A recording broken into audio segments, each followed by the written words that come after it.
Niko na anti fulani daktari alinishoka mkezani unidunge ma antibiotics. Unaanza rioting na hatujui topic, utakula ma blade razor chapu bi shopping. Ulimi wembe vidole ndio makasi, nipate pale archives kwa line za magari Kisuba. Unapatana na kidole ndani ya kaki, unashtuka maze, kwa nini nilieka ganji wapi? Stories ajaba. Stories ajaba. Stories ajaba. Stories ajaba. Bwana niite MC Lee 254 ama ukipenda Stanley Matano. Usio kama kawa kama dawa 5 na 5 ni 5. Alafu inakuwa 10 na nampa mwanangu hapa 5 na baki 5 niite Stanley Matano. Na kama kawaida niko ndani ya base na hili ni bunge, na kama unavyoona ndani nipo na wabunge, na si wabunge tu, tupo katika bunge la Jaba. Usio na hii kama kawaida ni One Way Chilling Spot, na kama kawa One Way Chilling Spot tunasema nini? Youth for youth. Usio this is another amazing episode, na leo tunaenda kupiga gumzo moja kwa moja, na leo hatuna haraka, usio tunapiga tu gumzo na vitu ambavyo kwamba vimeweza kujitokeza labda huu mwezi ama hii wiki ama wiki mbili zilizopita. Tunaenda kuongelea masuala ambayo labda yanatuathiri sisi ama labda yanaathiri nchi ama labda kwa upande mwingine yanapaswa kuzungumziwa, na wabunge wako tayari in the building. Kama unavyoona kila mshikaji hapa amejipanga, au sio, na tayari mzuka uko juu, au sio. Bunge la Jaba hatubahatishi, One Way Chilling Spot hatubahatishi, au sio. Tunapiga story na iki make sense, tunasema nini? Top shooter, au sio. So leo tu ku break down, tunaenda kuzungumzia masuala tofauti, kama tulivyoona kwamba kuna dem fulani ambaye kwamba aliweza kuvunja record pale ya kuweza kuhug mti. Hiyo ni masuala ambayo kwamba yamefanyika hapa nchini Kenya kwa Guinness Book of World Records.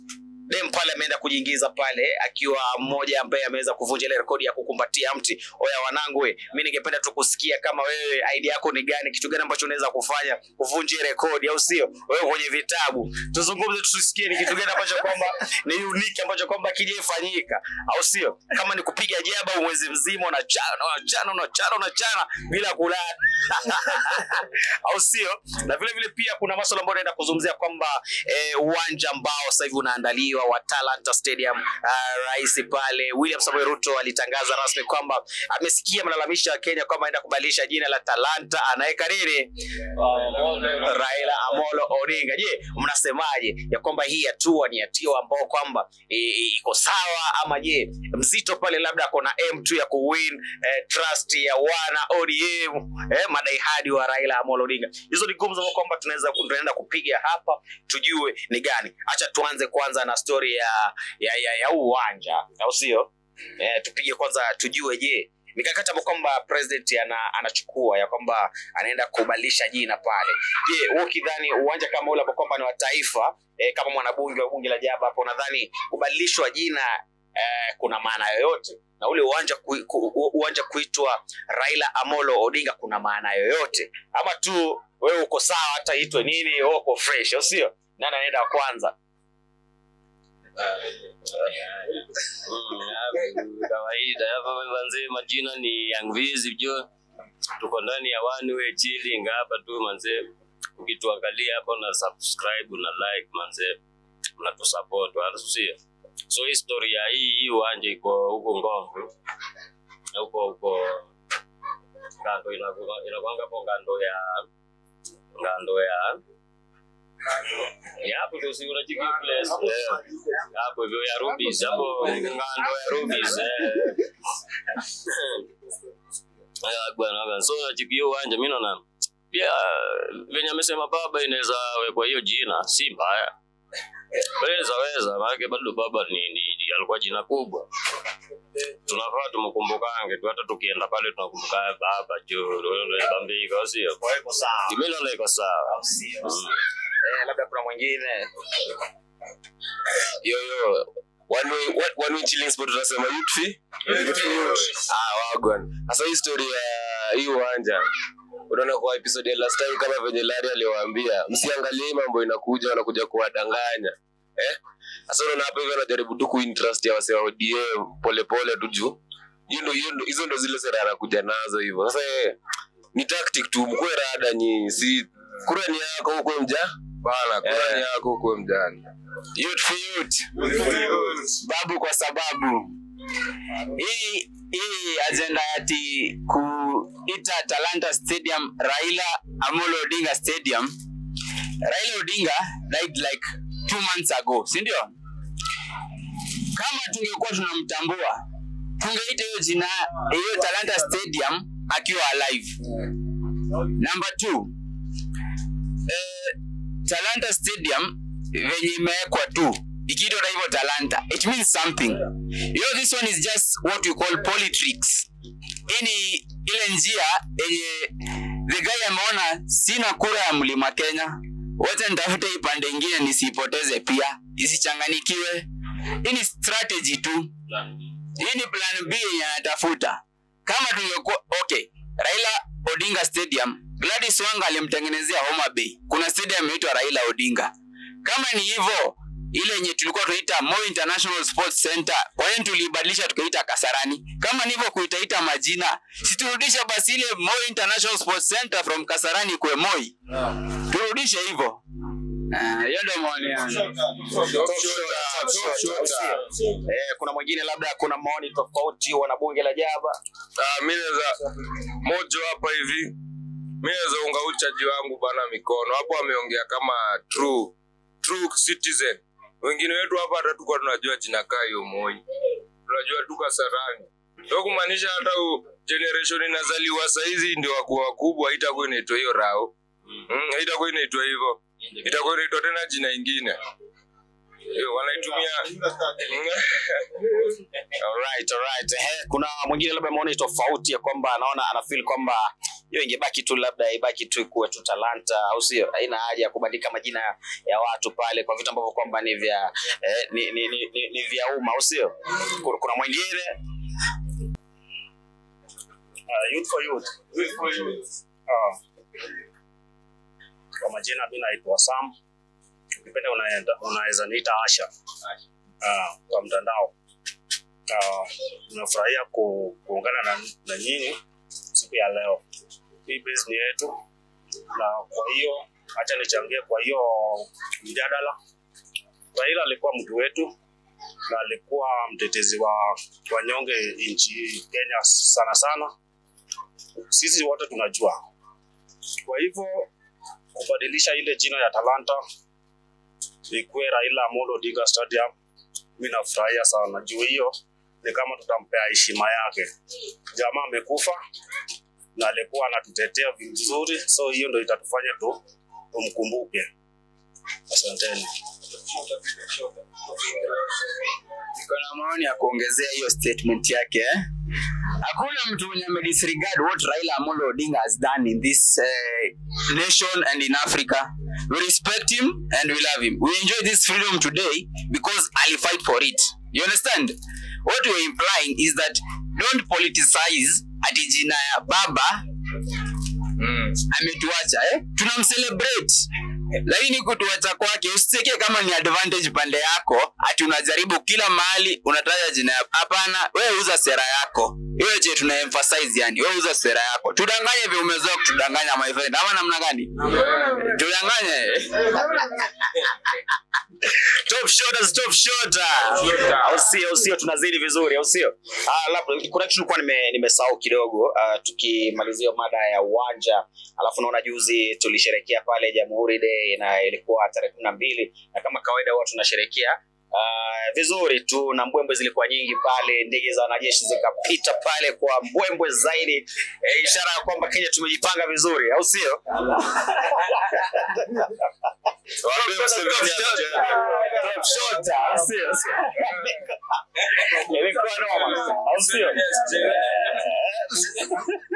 Sema ni top shot. Licha ya kwamba pale ulinzi ulikuwa mkali, lakini ndege ilipopita hata rais mwenyewe kuwa anaamini hiyo ndege ikabidi anapiga. Kumbe Rezo ni muoga. Ana fanya nishtuka wewe. Hiyo jet bana fanya ilipita wewe. Uliona serikali. So mimi ningependa tu kwa sasa hivi tu kama sisi vijana tunaionaje sasa Kenya leo mahali tumefikia, na labda tu sasa tuko Kenya imefika miaka mingapi sasa hivi? Wewe at least unachukua sisi independent kama ngapi hapo? tuko 63 ama ni 64? Babu kwa sababu 65 years of independence man. 65 Of independence. uko sure? Being a republic. Republic and independence tofauti. Sawa. 12 was being a republic. Jamhuri. 65 years of being a republic. Mwaka gani? 65 1963. 1964 sasa tuko 2025 minus 1963 ni umesema nini?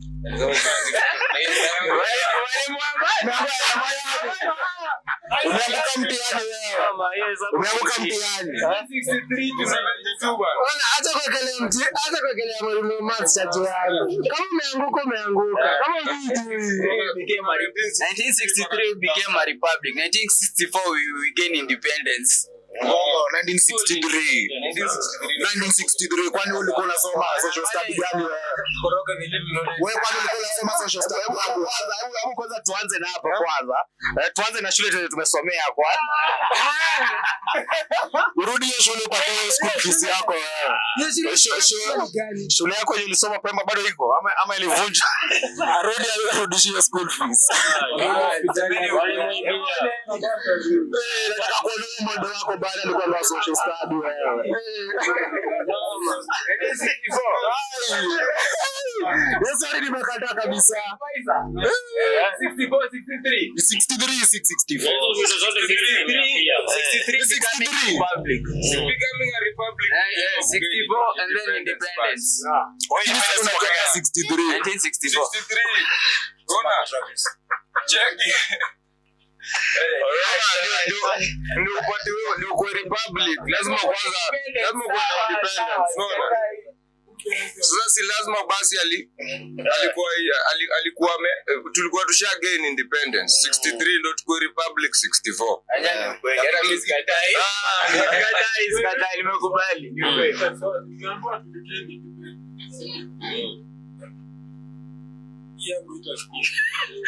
Like wanasema tumegain independence. Does that mean Kenya ikuwa yetu?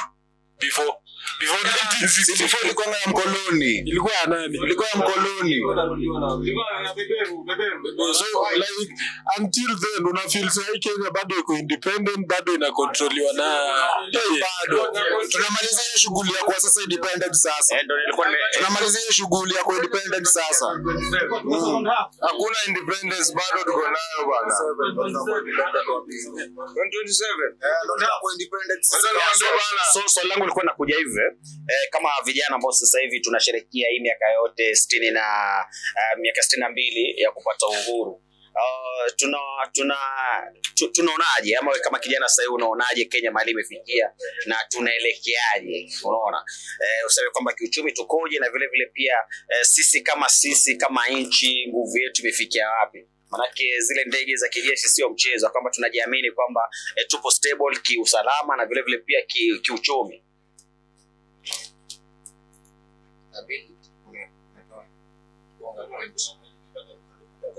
Swali hamjapata swali vizuri ya kwamba sasa hivi tumesherehekea sasa hivi tokea tupate uhuru ni miaka 60 na je, tuna feel kwamba Kenya mahali tuko hali ya uchumi iko sawa na vile vile pia stability ya ulinzi wetu kama Kenya unaona ikoje? Manake tuliona demonstrations pale, unajua kuna vitu fulani ambavyo kwamba kama jamhuri iliyopita kuna vifaa vya kijeshi ambavyo havikuwepo lakini juzi tukaviona, unaona. Hiyo inakupa confidence kama wewe kama kijana Mkenya kwamba bwana nchi yetu unaona sasa hivi tupo vizuri, ama una feel kwamba bado tupo chini ya kwamba sasa hivi lolote likitokea basi inabidi inakuwa noma mzee na tunakuja tunatawaliwa tena kwa mara nyingine?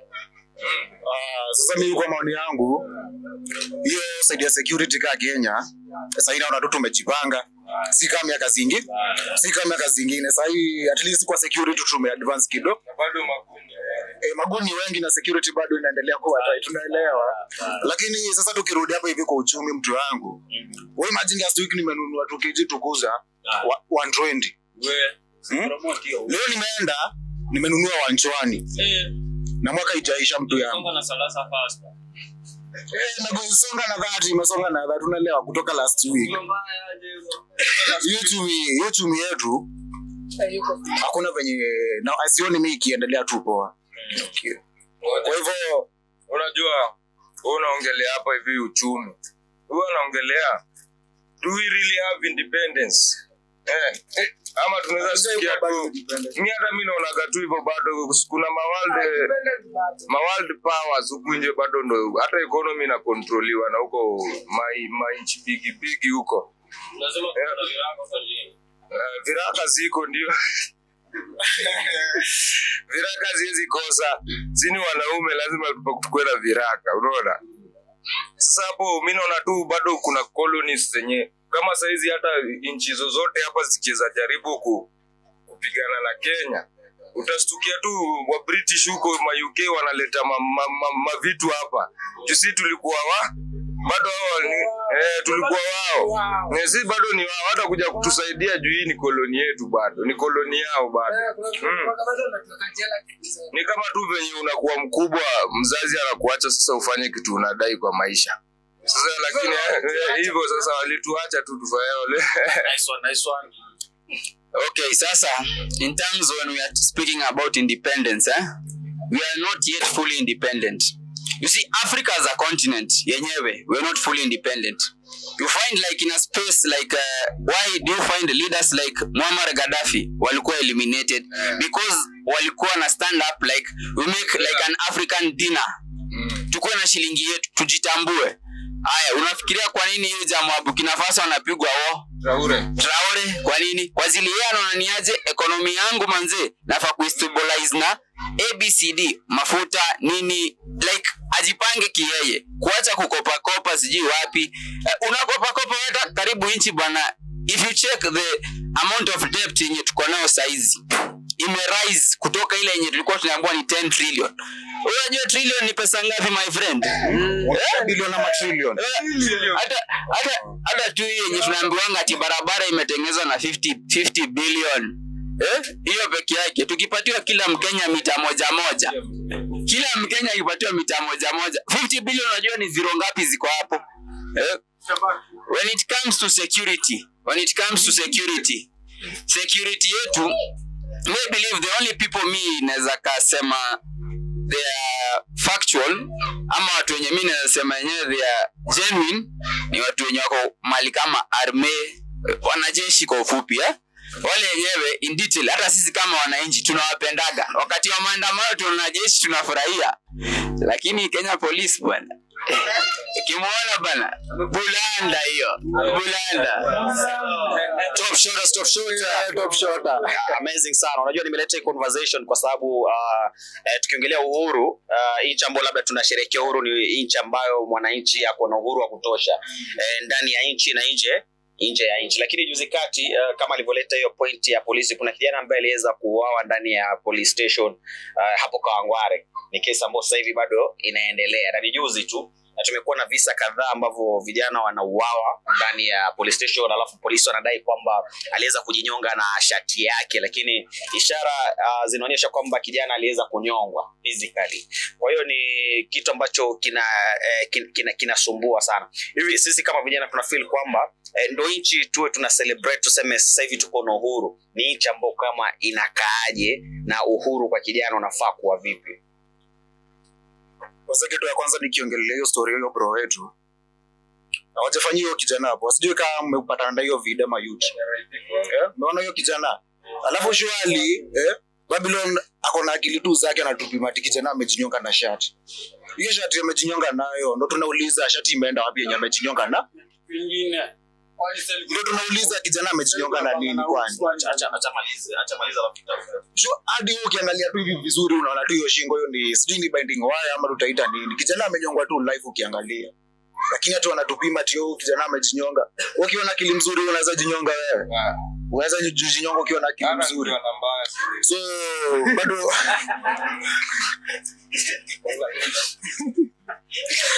hajafanya kijana. Kwa hivyo kwanza Unataka niachie nani jaba bana? mimi nasema Alele nitaachia nani? Nani atamlea huyu Alele mtoto? Kuna huyo unaweza pia kumjaka. Haya, hapa hivi ni Stepa aka Stevo. Mimi nauliza hivi, ama kara wa Kenya ama hii serikali inatuonanga tukiwa wajinga sana.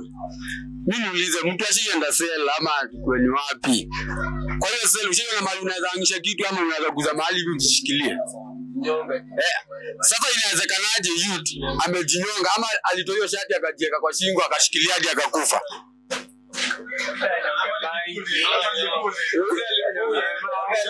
Haiwezekani hata ukijipule uwezi dedi. kwani hapo kwa hiyo senja kuna CCTV wataonyesha venye kijana aliwa kwa. Hata wacha hivyo. Kuna CCTV ama rada ni gani? Hii tabia ya serikali, hii serikali yetu kwa hii msimu imejifunza. Inaua watu kwa sel. Na kwani Vitu zinapigishwa tu choche tu hivi. Zinafunikwa. Alafu unaanza kutoa doza mazishi. Wewe kama mzazi ukipewa hiyo doza mazishi ama unapromisiwa na hiyo kitu utaipata. Unaanza kushukuru kabla upate chenye unashukuru juu yake. Hiyo inakuanga ni ujinga. Tuache kubebwa dogo hivyo. yaani kubebwa dogo lakini hawajafanywa kijana hapo. Hawajafanywa kijana.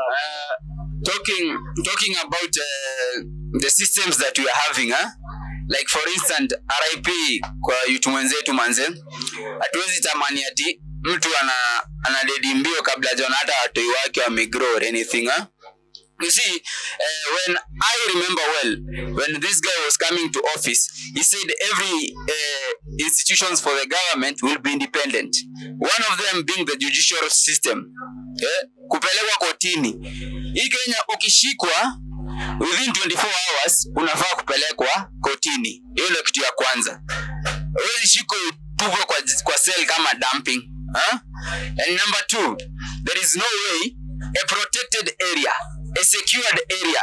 Kwani wewe hata ukifanywa kitu mbaya unakimbiaga wapi? Unakimbia police station. So now kuniambia police station iko very insecure, design yenye ati mtu anaweza jiwa. Remembering the story of the late Mwalimu Albert Ojwang. Like this sequence ni trend yenye tunaona ni aje. Ukitaka kunyamazisha vijana ukiwa na nyenyenye unayako unaingiza box. There is something that is called intimidation of fear, kukuuzia uoga. Tafadhali ni aje. We chose you to lead us, not to kill us. Uwezi amka asubuhi uniambie ati nimeamuru hawa maaskari wapige hawa vijana risasi kwa mguu. What are you saying my friend? Mimi ni kijana yako kama ule wako. Hata So nikipigwa risasi ya mguu ndakuwa na rinyana. Babu kama babu, top shooter. I say hii ni swala ambalo kwamba kama sisi kama vijana tunafaa tusimame na tuweze kuliongea na kuliangazia kwa uzito zaidi. Maana sasa hivi tutakuwa tunashuhudia tu youth wakiweza kuangamiza maisha yao mahali ambapo kwamba wanapaswa kuwa kuna usalama, lakini sasa ndo hakuna usalama. Hiyo inamaanisha kwamba sasa hivi wanasema usiku atakitembea ukiona askari unahepa hata hero kutane na bibi tu ataka una makosa cheki director cheki dia ataka una makosa wewe kimbia tu. President wetu Mungu wake ameanza kumtupia mahindi. Ushaona ukitaka kuchinja kuku mliona hiyo chopa before mliona ile rhino hadi wanyama msituni bana wanamchukia jo. Ni Mungu tu acommunicate, ni mahindi tu arushiwa. Hiyo rhino ingemalizana tu na yeye wanda tu wala. Hiyo rhino ingemalizana tu. There is one statement kukumbusha the Kenyan police ni aje. Your duty is one, protecting life and property. Hiyo ndio kazi yako. Sasa kama mwenye anafaa kuprotect hiyo life ndo anachukua hiyo life bro man. Kwa hiyo nasema anza we save. Kwa hiyo mnasema Rhino ni top shooter. Top shooter. Top shooter limit. Sema Raino ilikuwa imalizane na Kasongo wewe. Lakini nafikiria hiyo Raino ingemalizana na yeye. Unafikiria ingefurahisha watu wangapi? Ni sherehe. Sema furaha. Sema furaha.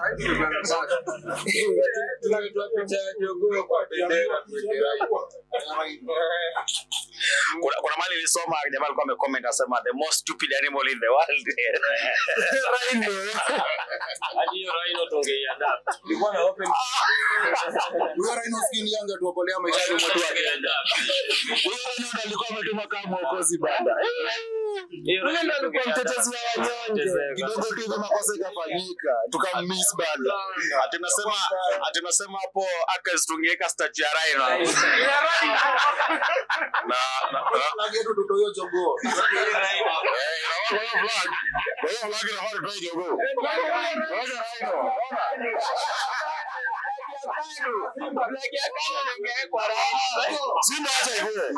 Simba acha ikoe. Jogo sasa yeye inachinjwa.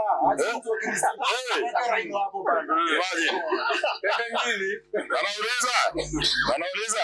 Hiyo Raino after kufanya hiyo kisanga yote kimbizo hizo venye tuliona ilipeleka kwa wapi? Finally niliona ikiwekwa kwa container. Sijui. Walikuwa na impeach. Wali-impeach hiyo Raino. Mimi niko sure hiyo Raino sahi ishakuwa RIP mtu yangu. Hiyo Raino hizi yana sahi tena. Ndaka ni mgeni na ni mgeni na anamchukia bana alikuwa amekuja hiyo siku wewe.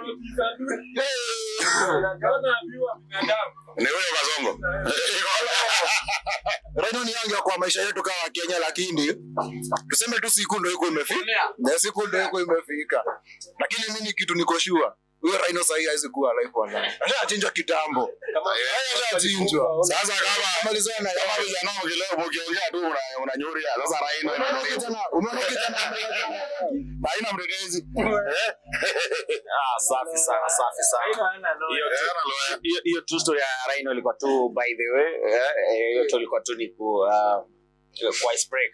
So tukizidi tunaendelea tunasema kwamba vitu vingi vimeweza kufanyika na tumeona pale, labda tuongelee tu kitu kidogo jinsi pale kwa mtandao, kwa sababu kuna watu wameongelea sana ili swala la kuhagi mti. Ni demo kwamba Truphena amejituma sana kuhagi ule mti kwa masaa 72, lakini kuna wale ambao kama wanasema hicho ni kitu cha kipumbavu sana, kitu cha kijinga amemuingilia. Lakini vile vile pia Wakenya wanaonekana kumcelebrate kwamba bwana hii ni achievement ambayo kwamba ije itokee hapa. Tunaliongeleaje swala kama ile kwamba youth sisi tunapeana support, na ni wewe kama youth alishukuliaje swala kama ile kwamba tunaweza create kitu ambacho labda tu pia sisi hapa tutengeneze rekodi ya kwamba tufanye kitu ambacho watu mtu akiangalia labda kwake anaona ki make sense, lakini kina uzito zaidi. Tunachukuliaje hili swala? Alafu vile vile pia tuongelee hapa ni idea gani ambazo kama tunaweza kuja nazo kama bunge la jaba hapa yenye tunaweza vunja rekodi pia sisi hapa One Way Chilling Sport. Unasemaje? Kwanza hapo kwa hiyo story ya kuhagi mti, hapo kuna maneno kidogo. Huyo demu inasemekana alihagi mti kwa 72 hours. Hiyo 72 hours hakuna mtu alikuwa hapa confirm demu halali. Hajakaa chini. Unaona watu wa media wanakuanga. Wanakuanga watu wa media. Muliona walikuwa. Sasa mimi ndio siku kwa ndio. Sasa hiyo 72 hours kuhagi mti. Mimi naona hiyo tu ni story ya kawaida, si ati inafaa huyo demo alikuwa amevunja rekodi juu kuna watu wengi sana hapa. Kuna watu wengi sana hapa Kenya wanafanya vitu za kuvunja rekodi mingi. Lakini hajaonekana. Unaona? Kama hapa rekodi tumevunja tukiwa watu wengi. Ona. Kuna vitu mingi za kuvunja rekodi. Kama kulala nje. Ile pia ni kuvunja. Sasa niulize kwanza. Wapi ushaitombeza MCA kwa matope na akiwa amevaa vision wapi? Hiyo tulivunja rekodi. Mbona hawakuonyesha hiyo? Watu wa Mlolongo tulivunja rekodi hiyo siku. Tuko na rekodi mingi tumevunja bro. Tuko na mingi. Sasa hapa je, huyo demo ametukonfirmia. Mademo anaweza maliza siku 3 bila kuoga. Amevunja rekodi kwanza hapo hiyo siku 3. Anite. Kitu ya pili, hizo 72 hours alikula kweli? Hakuna kitu alikula. Au kula. Maybe usiku. Au historia. Kwa hiyo sasa hii mambo ya kuja kuambia ati hujaleta chakula kwa Kenya mimi nasonga. Inafaa tukue na. Hiyo ni ujinga kwanza. Sasa wametupruvia wanaweza kuvumilia 72 hours, hiyo ni 3 days. Bila chakula, bila maji. Hapo na alikuwa anakula. Wewe umejua ameandika ku break record ni kuhack mti. Hapo wewe umeka rules ya chakula kukula. Na sasa tuseme niulize. Wewe unapewa chakula unakula tu.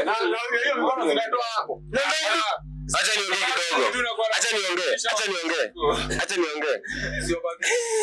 Sasa historia ya kuhack mti hapo, unajua mimi niko confused na hii World Book of Records, like unaweza fanya tu anything inakuwa record ama unajua ama kuna importance ya kuhack mti yenye mimi sielewi juu mimi nikalia very obvious juu mimi kipande yangu naona unajua ungekuwa ni Boychad ameamua kuhack mti 24/7 ni 72 hours hata ingekuwa issue kubwa angeona huyu jamaa maybe amevuta bangi zake hapo zimemkoroga unaona sasa like ama unaweza fanya kitu yako yote tu ikue unaingia kwa hiyo records ama si hebu mnisaidie hapo kuelewa fiti babu kama babu acha kujibu. Okay, unaona ni aje? The message yenye Turufena alikuwa try to prove out to the world ni about environment. Alikuwa na prove about environment. Sasa tuko in we are like talking about climate change. Kenya inauligizi summits za climate change, si ndio? Hold the record, it means you're doing something outstanding, something unique. Kitu yenye watu wengine hawafanyi. Kitu yenye watu wengine okay wanafanya but you're doing it extreme. Wewe ndio uko top laga. So hiyo kuhack mti alikuwa na send a message like respecting mazingira. Alisema pia ni therapy kiyeye, you know. So mimi sasa hizi nikienda ni hack mti 73 hours bado unavunja record. No, but this one abana ni lazima uapply na hao watu. Lazima uapply na hao watu waone trend yako. What you have been doing. Lazima kuwe pia na witness. Si ati ni out of the blue skies. For me I support agenda yenye umdema alifanya. Umdema kwa 22 years. Kuna mbaba kwa 50 years. Nini ashaifanya unique? Yeye anapenda mti, wewe uone. Yeah, okay, so mimi naitwa DJ Strip Jim. Okay, sifuatiliangi vitu kama hizo sana, but nilicheki story ya dem kiasi and akienda kumalizia pale hivi hata kuna place alikuwa blindfolded, alifungwa macho. Akienda kumalizia na akasema pia hii ilikuwa ishara, alikuwa na show ni kama message akisupport wenye wanakaa na disabilities. So na hiyo hadi ya kuhagio mti bado ilikuwa ni movement, ni kama ni movement ako nayo ya kusave mazingira. Ameifanya hiyo kitu before. Alikuwa ameifanya for 48 hours. So this time alikuwa na break record yake. Ni kitu kashafanya before. Alikuwa anasupportiwa na kila mtu. Hata kama ungechekia hiyo clip vizuri, mpaka watu Red Cross walikuwa hapo. Usiku mpaka alikuwa anaekewa hita. Si kitu alikuwa anafanya tu for the sake of doing. No, ilikuwa na maana yake. Hakuwa anafanya tu kutafuta fame ama nini. Ni movement fulani alikuwa anajaribu kusupport. So watu wamekuja hapo, watu wajui background story yao kitu, wanaingilia, wanasema sijui nini, but kila mtu pata message kivyake. But mimi nikiulizwa, any movement yenye Wangare Maathai alianzishanga. Na dem bado wanajaribu kuiweka live. Exactly. Yeah, exactly. The same thing yenye amesema hiyo Wangare Maathai. Wangare Maathai tulikuwa tunaona ni kama ni ufala na do. Okay, if you read history, ukiona hizo mavideo, watu walikuwa wanaona mama mpaka alikuwa anatishiwa ati mama mgani si moyo alimtishiaga, lakini alistand firm. Sasa hivi tuna enjoy forest. Nani anaenda Arboretum? Enda Uhuru Park. Unaona tu kuna miti zimesimama, unaweza ukapunga hapo hewa. Na Wangare Maathai alihage mti kwa 72 hours. Ama alikuwa anafaa kwenda Brazil, manake unajua hiyo ku break record lazima unafanya application kwanza. Waone unataka ku break record ya nini? Unaona, wakujua kutume profile yako, alafu sasa wao ndo wanakupa go ahead kwamba unaweza fanya. Sasa alikuwa ameshauriwa kwenda kufanya Brazil. Sasa Brazil unajua lazima ufuatilie hapa Kenya nini mambo ya immigration nini hizo. Sasa alikuwa anahitaji support kubwa sana kutoka kwa serikali yake. unaona. Lakini kwa bahati mbaya viongozi pale wengine walikuwa wanataka kumtumia ndo wampe support. Walikuwa wanataka, si bahati mbaya. Lazima viongozi wetu wakule poa. Ndio wakusaidie. Pia kibahati mbaya ni ile yani walijua wanapenda mti unaona. Sasa kama mti ndio aende hadi mti. Okay, nasema ni bahati mbaya kwa sababu una feel kwamba haipaswi kuwa hivyo, ya kwamba mtu amekuja ataka service au unataka advantage kwa sababu wewe ni mwanaume unaona ni msichana. Unless kama sisi tunaweka inakuwa ni kawaida ya kwamba binti akija pale anahitaji favor kutoka kwako lazima upige vitu. Sijui kama bunge la jaba kama mnasema hiyo iko sawa ama iko sawa. Hiyo ni top shot. Na tunasema hivi.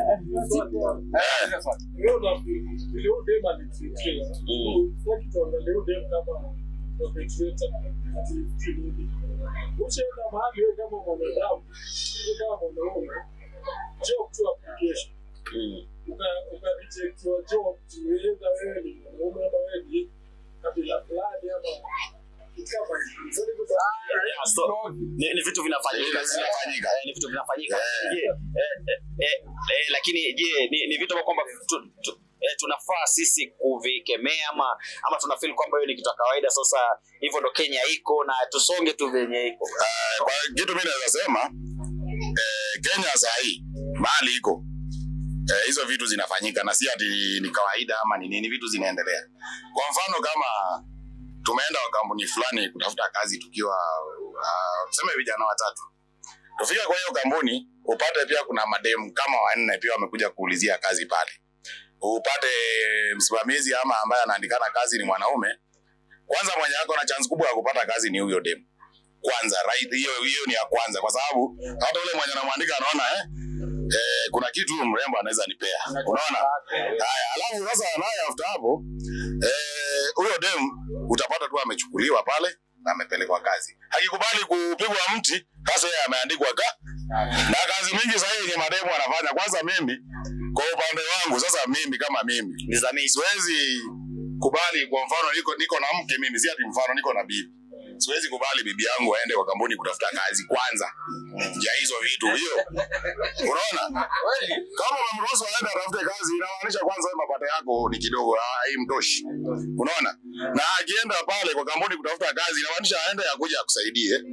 Na yule anaandikana ako na mapato kukushinda. Kwa hiyo akimwambia mchape mti ndio apate kazi, pia yule mwanadada atakubali. Sasa hapo unaona hata sasa ukiangalia ndoa mingi zinavunjika kwa sababu ya hiyo.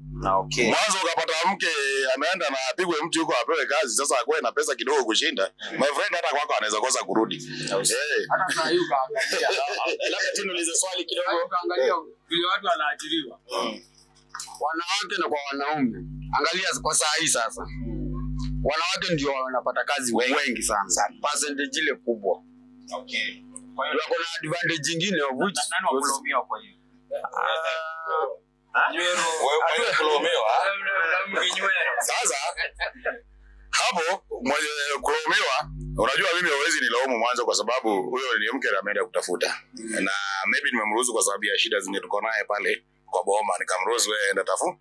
Na unajua kabla ifike uachilie mkaka aenda akafanye kazi, kuna ile mazungumzo mnaweza kuwa mmeongea. Kwa sababu si mimi ni mwanaume. Na unajua kule anaenda kufanya kazi kuna wanaume.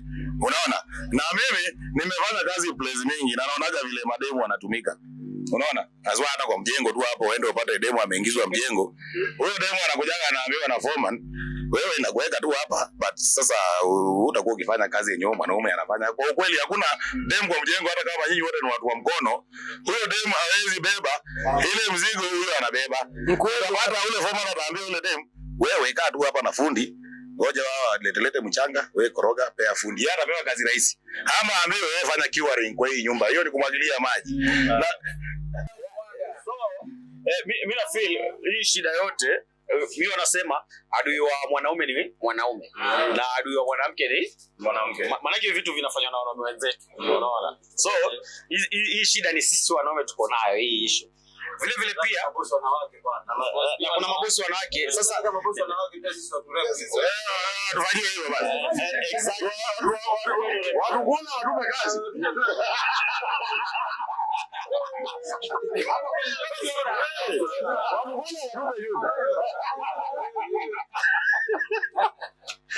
Sio. Umesema tunahitaji mabosi wanawake. Kwa hiyo wana mengi wataingia kazi.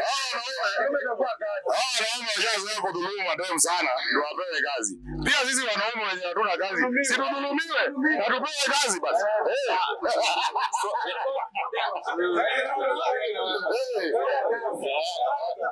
Kuna rafiki yangu tu juzi, nilikuwa nimeko naye akaniambia, bro, mahali nafanya kazi nataka kutoka. Kwa hiyo kama uko na mahali unaweza tafutia kazi. Nikamuuliza kuona unataka kutoka. Akaniambia mazee pale siku hizi pale kazini kumekuwa na trend ambayo sielewi. Akasema kwamba kuna bosi wake mmoja anamfuata sana. Unaona?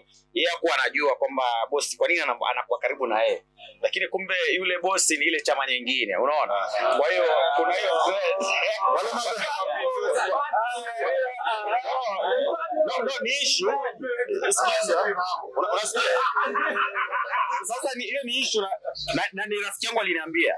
Akaniambia bro, siku hizi kama hiyo kampuni yenye iko hapo, vijana wanakuja wanapewa kazi lakini mwisho wa siku same tu. Unaona? Kwa hiyo ukiona kijana pale amepewa mamlaka kidogo ama anapewa na mdosi, watu wanamwangalia najua huyu ashapigwa. Unaona? Kwa hiyo story pia tunachukuliaje? Maana unajua kama sasa hivi kizazi kimebadilika. Unaona? Mambo ni mengi na utapata youth man pale nje anaenda ananyanyaswa hiyo design. Tunaliongeleaje hili swala? So si madem pia wanapata hiyo advantage. Siku hizi pia wanaume wanapata hiyo advantage na watu wanaingia kazi bro. Tumesema mnataka dhuluma boy child lakini isifike hapo. Isifike hapo hapana. Mtoto wa kiume manze jitume jikaze usidhulumike. Usipigishwe saba mtoto wa kiume ole wako ni kupate. Mahali mimi swali langu ni mtu kama wewe amekuja amekupea hiyo approach. Wewe reaction yako ni gani kama mwanaume? Mimi kama mwanaume hapo tuseme ni kwa hiyo kampuni nimeenda pale nikapewa kazi. Na kazi yenye nilipewa tuseme mapato yake ilikuwa chini na mimi ningependa niwe juu. Na yule mama ako karibu yangu sana, kwa mfano ni kama anataka tufanye hiyo kitu ndio. Wanaume. Sema mama. Sasa wanaume ndio nataka alifanye.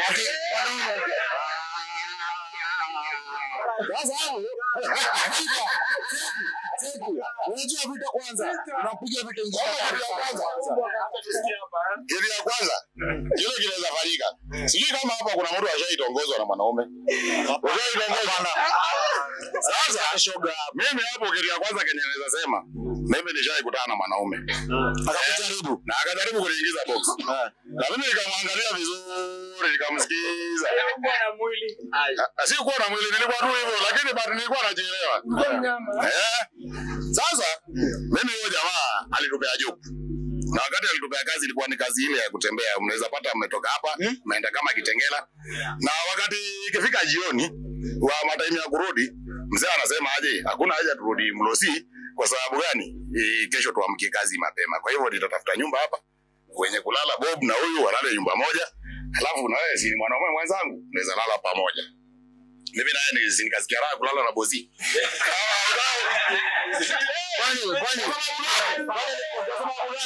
Kwa sababu gani? Kitu ya kwanza nikajua huyu bosi mimi niko naye. Kwa hivyo akikunywa nitakunywa.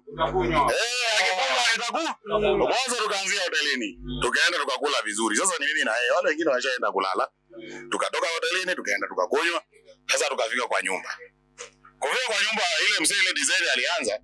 Mimi nikashindwa. Huyu mzee ameanza aje? Na ile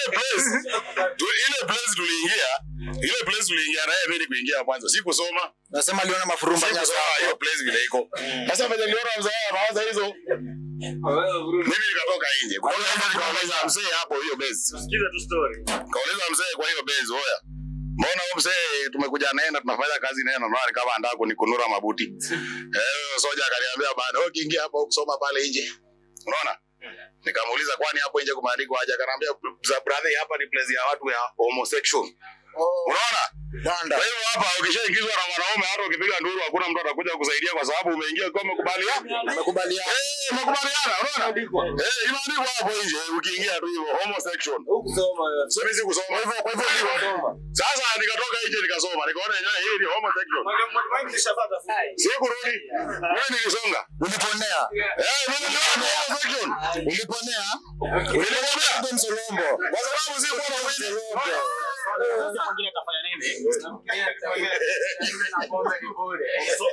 Mimi nipatana na wewe niambie kitu kaa ile. Kitu ya kwanza mimi naweza fanya ni kichapo. Tunaongea na reaction. Unaona kichapo? Kichapo, yani wanawake sasa ni wengi kushinda wanaume wewe. Hata kama ni shida. Wewe na kufika aje mpaka hapo. Hapo kuchora saba mwanaume wewe ole wako tukupata kwa bat boy ole wako.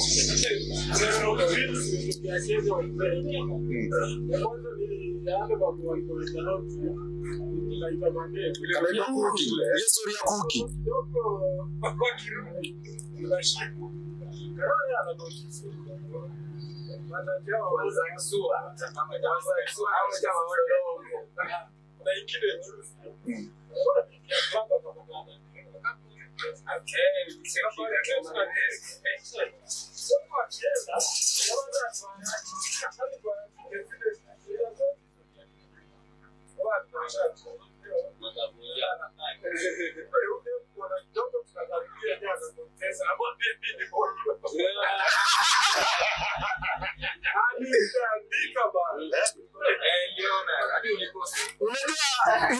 Unajua kitu kama ile ku happen inafaa. Wewe kwanza kuwa mwanaume. Hiyo guts ya kwenda ku approach mwanaume mwingine unatoa wapi? Ushetani Unatoa wapi? Ushoga sasa imejaa Kenya. Kuna shoga mingi sana mpira. Ubat boy sasa ni mingi. Ukatu rada. Ubat boy sasa ni mingi. Sipigwe Msolongo. Unaweza ponea hapa kama Maora kaka anakuambia. Sema chaji aliponea.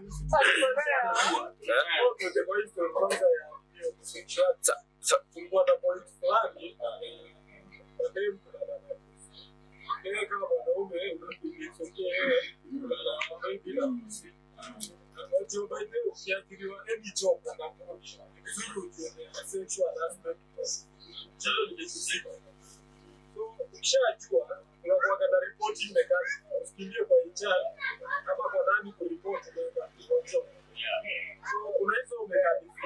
Isikia bosi yeye anakutaka na hiyo unalipa.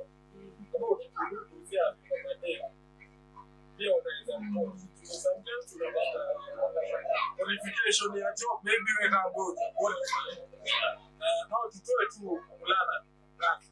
Unajua?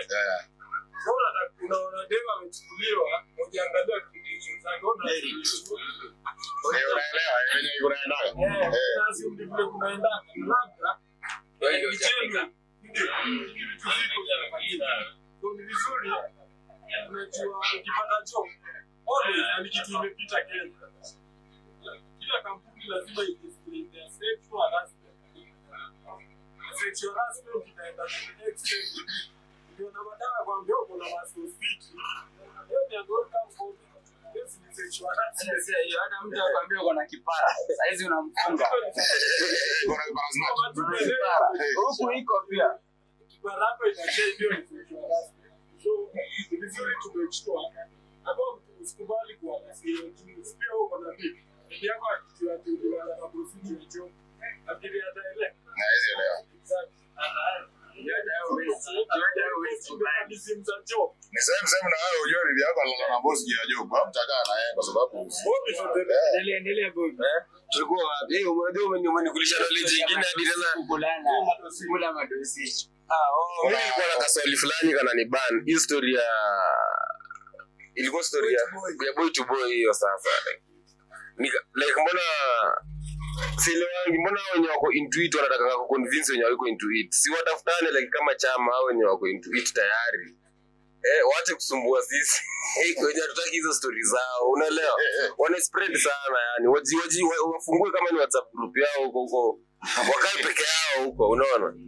Tuache sisi tutakile kuinteract na watu kama hawa. Juu hiyo ni kitu yenye iko condemned hata biblically kila mahali, yani ni picha mbaya. Hata ukiangalia hivi wewe unajimagine kwa hiyo picture kweli, wewe unajimagine kwa hiyo picture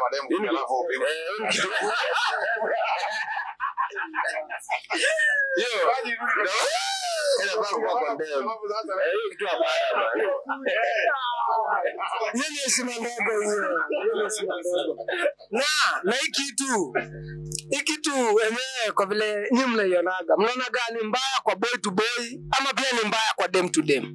Hii kitu ni mbaya kila mahali. Kwa sababu hata saa hizi unaweza pata dem ujaribu kumuingiza box, usikia anakuambia mimi si mtu wa wanaume. Anakuambia mimi naendaga na madem. Hata anaoneka zile vitu za kuonyesha nini. Mimi naona ya boy to boy unaoa kizazi kabisa. Maana kwa mwanaume hata ipiga mechi, hata izalisha, yani umemharibu. Msichana naona wengi, mimi nimeona wengi wasichana walikuwa kwa hiyo chama na baadaye mtu anakuja na anaacha na anaanza familia. Unaona ina work na anasahau hiyo story. Lakini once mwanaume umepigwa bonnet kule, inakuwa noma hata ukinyama unapata unaenda choo direct. Wanakuharibu kila place. Tunaharibu kizazi. Lakini hata kwa hiyo niambie ama boy yako na bad boy. Unacheki sahi kuna maugonjwa. Alafu kama ukifuatilia story ya HIV sana, utaona simu 2 ndio rahisi sana kupata AIDS kushinda simu 1. Kwa hiyo mali huko tu, ole wako. There is a statement I want to make in terms of you see history we call them rainbow society, ili kitu yenye imekuwa tu developed by the west, wanatupatia hiyo culture, hebu niulize wazazi wetu, nani ushaisikia enzi za wazazi wetu nani alikuwa shoga? Hakuna mzazi wetu hiyo enzi unasikia ati alikuwa shoga. You know, this is something that people come up with, like if you don't support LGBTQ, we will not fund your country. You see, those are some of the stuff that is na promoting vitu kama LGBTQ, and also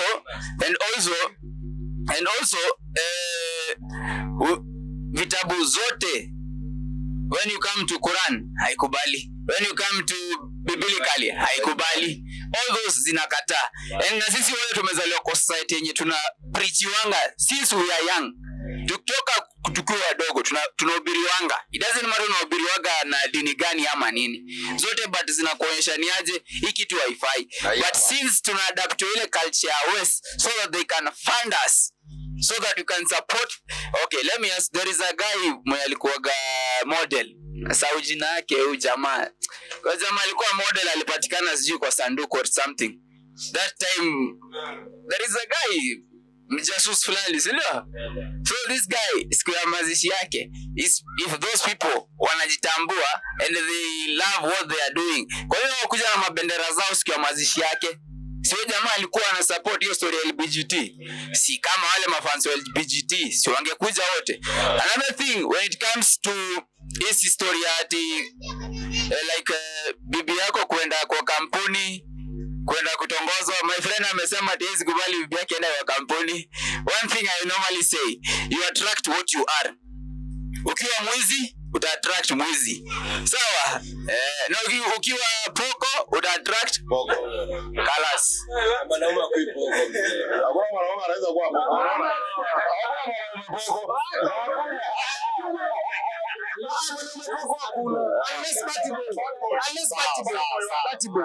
So labda tu kwa hii issue tu ndo tukimalizia, tuwe na mkutano mmoja alafu ndo tumalizie. Tukimalizia tu issue, kila mtu tu labda tuweze kuanalyze ni sheria gani ambazo kama labda zinafaa kuwekwa kwa kukabiliana na hii issue, maana sasa inakuwa ni donda sugu hapa, especially sai Kenya. sheria moja tu, upige tu sheria moja pale useme mazee kungekuwa na hii sheria hivi na hivi ingekuwa fiti sana. Unaona saa hii kama vile unaona maboys wengi, kuna boys anaweza ogopa kuiba juu atafungwa. Saa hii wanasema mtu yeyote wewe, saa hii serikali iseme wewe mwanaume ukipatikana na mwanaume mwingine unafungwa kifo, my bro, ile kitu inaisha. Unahukumiwa kifo, ile kitu inaisha. Ama inakuwa ni kitu serious, unaona?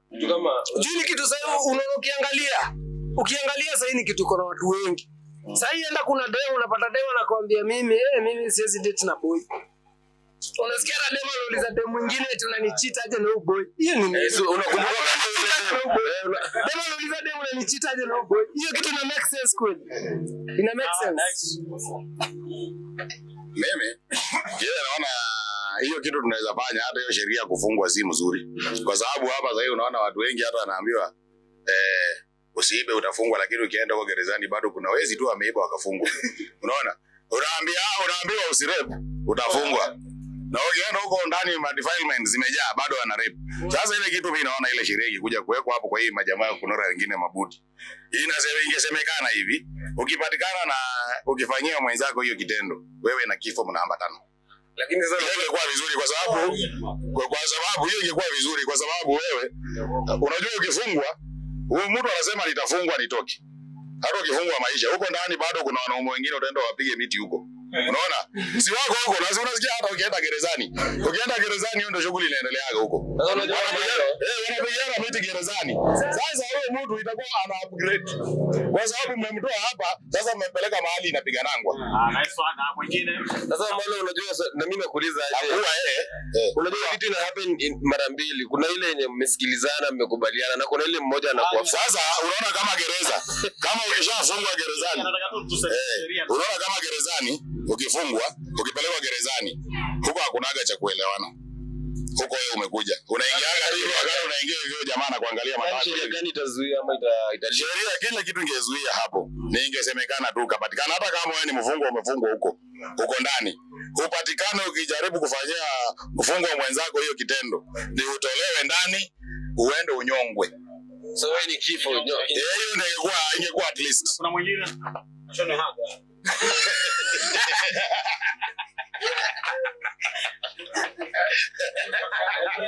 Sasa wewe anapiga ranga. Yeye anapigana sasa anashona haga yake na anapiga haga yako. Kama tushono wote. Wewe wafungwa wote washono haga. Mwenye anapigwa, mwenye anakubali kupigwa basi ashonwe. Na mwenye anapigana. Tumemaliza.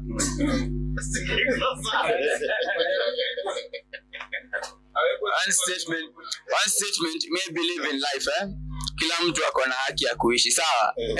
Kila mtu ako na haki ya kuishi, But you know we are Africans, we must respect our culture. Tusisahau culture yetu mali tumetoka. Kitu ya kwanza, tunafaa tuanze kuelimishana, tuelimishe mpaka watu wetu. Kuna mahali kuanzia I think tulipotea. Hata wazazi wetu walitupoteza, walituachilia tujitafutiage. Okay, I don't blame them. Sometimes society is the one teaches you, Majority of sana a boy child. Society inakuteach. So, as in short, first of all, we respect our cultures, Kwa nini unaona mahali kama UG hakunanga story kama hiyo, Ni kwa sababu they are a family respecting cultural ya Africanism. So, kunyonga ndio Penya si poa kunyonga. Tunaweza mpatia chance abadilike.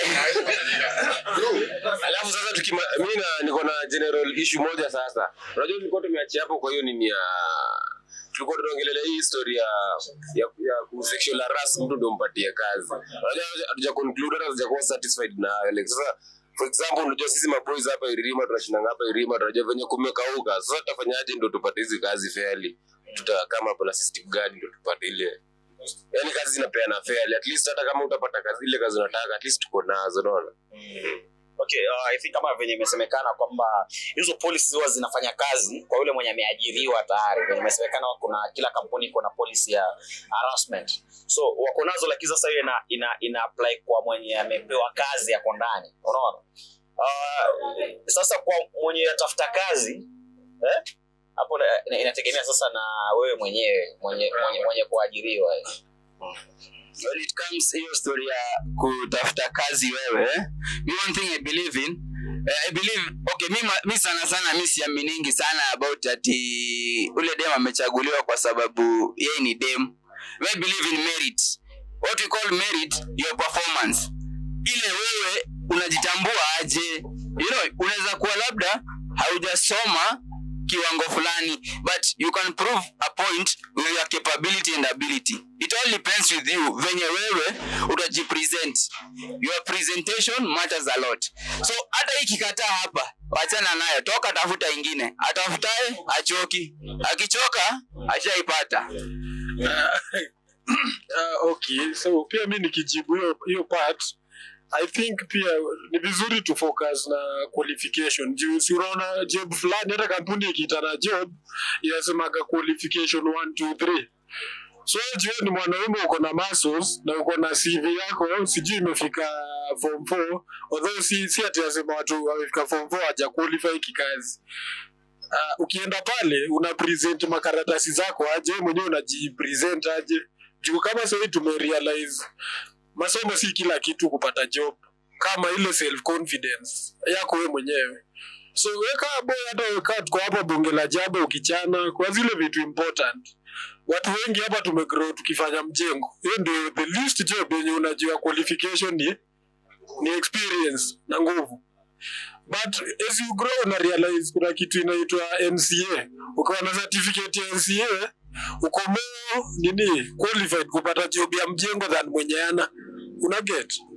So ni vizuri tuangalie like hizo tu qualifications za kawaida. Wewe uko hapa, si kila mtu ana dream ya kufanya kazi. Wewe uko prepared aje kufanya hiyo job? So kuzungumza hilo venye umesema kuna zile sekta ambazo qualification sasa hakuna hiyo nini. Kwa mfano tukiangalia kama upande wa hiyo area ya Nyanza, unajua kwa waliongoza sana kwa maambukizi ya virusi kwa sababu ya hiyo practice wanasema fish for sex. Unaona? Wavuvi walikuwa wanatake advantage na mama ambao wakupi samaki lazima pite na hiyo kitu ilikuwa iko open hadi yani pale paka wazee wa hao mama wanajua, yani akishaona bibi yake amepata samaki leo ya karanga unajua amepigwa. Unaona hiyo, na ndio maana virusi vikasamba sana, manake mama anampa bwana mzee pia naye anaenda anapeleka nyumbani, wanazaa watoto pia wanazaliwa anaambukiza boyfriend. Unaona, ndio maana kule kuna ile kesi ambayo ilikuwa kule Kericho pia kwa ile kampuni ya chai ambayo ile manager alikuwa anatake advantage pia wa mama pia. Unaona, unajua ana yalala na wao ndo wape kazi. Kwa hiyo ni kitu ambacho kinafanyika kwa wale ambao hawajiwezi sana. Unaona, unajua ukizungumzia mtu ambaye labda amesoma, ni mtu ambaye kwamba kuna options nyingi, anasema wewe bwana, kama utanipa kazi mimi najiamini naweza nenda nitafute mahali pengine. Lakini kuna mradi unaweza kuja kama hapa mtaani ambao wanajamii hapo wametegemea hapo wapate shilingi, ndo hapo ndo kuna tatizo. Unaona, lakini I think si tunabonga job nyingi zenye hazina qualification nyingi, application ya watu kwa wengi, si ni ukweli? Tuseme zaidi waitane hapa juu achukua na kazi mtaani, probably utapata watu dhao. So ni nini itafanya limita watu tuwatumia? Si hataanza kuangalia hizi vitu. Waget? Juu kama sasa kila mtu hapa ako na experience ya kuinua mawe, si ndio? Ukienda pale wataka sisi wote tumeenda pale, yeye ataka watu wawili. Unafikiria atafanya nini ndio apate hao watu wawili? Juu competition iko high. Sasa hii kila mtu labda hapa ajua kuendesha gari. Kampuni ikiadvertise hapa story za license, sijui ati wataka driver. Ndio unaona kijana atakukimbia atafute license teke. Na kwa kampuni ukifika wataangalia mtu alichukua license lini, experience yake ilikuwa unage yako ni mpya ya huyu alichukua amechapa nao kazi. Unafikiria kampuni itachukua nini? Wajua mimi personally nimejaribu kuangalia miradi utapata wakati wa kuajiri, ile kuajiri watu wanaajiriwa wengi, lakini rate ya kufutwa pia utakuta hiyo miradi iko juu vibaya sana. Mnaajiriwa leo vijana 100, ndani ya kama wiki mbili vijana 20 wamefutwa. Sasa pale ndo wanaanza kuingizwa wale wenye jamaa. Sasa wale HR anatafuta wale wote, utaniambiaje? Sasa ule watakuja baadaye, hakuna cha makaratasi tena, unaelewa? Wewe utanipa nini? Unaona? So utapata wewe unafutwa na replacewa na mtu mwingine mwenye sasa kwa ile zoezi la kuajiri hakuwa, lakini sasa wanaletwa wengine. Wewe unafanya tu makosa kidogo, mtu anakuja akwambia wewe hata hujui kazi, nenda ofisini, wewe unadai pesa ngapi, enda home. Unaona? Sasa ndo kunaletwa mtu mwingine. Actually hiyo ndo hivyo ndo watu wanafanya. Kuna story fulani kwa story ilitokea pia, jamaa fulani alikuwa ana-apply ukarao. Uliona? Jamaa ameenda amerejectiwa, then akanotice kuna mtu mfupi kuniliko. Na mimi ni eti nilitoa. Alibanja akashinda. Mbona ni mfupi anapata job aje?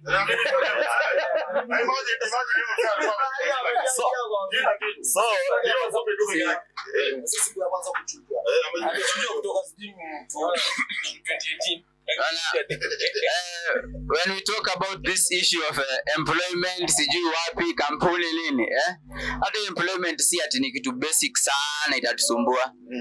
Self employment ndio pia si tunataka tu avenue open. Siku hizi kuna mtandao, kama ni kuendeleza masomo kidogo unaingia tu pale, hata skill unalearn tu skill na YouTube. Mimi by the learned coffee na YouTube pole lendo nikapata do kidogo, nikajipeleka chuo tu ile kufanya practice, unaona? Skill tu pale kwa mleti unaweza learn. So self employment siku hizi kwa creative industry, what you are doing is creativity. So creativity, we don't want you to tax us bwana, my friend. Tupunguzie hiyo pande mfuko, hata pia si tupate ka kitu bana, ama namna gani? Nice one. I think ameongelea kitu ya maana sana tu, tutumie mtandao vizuri, si ndio?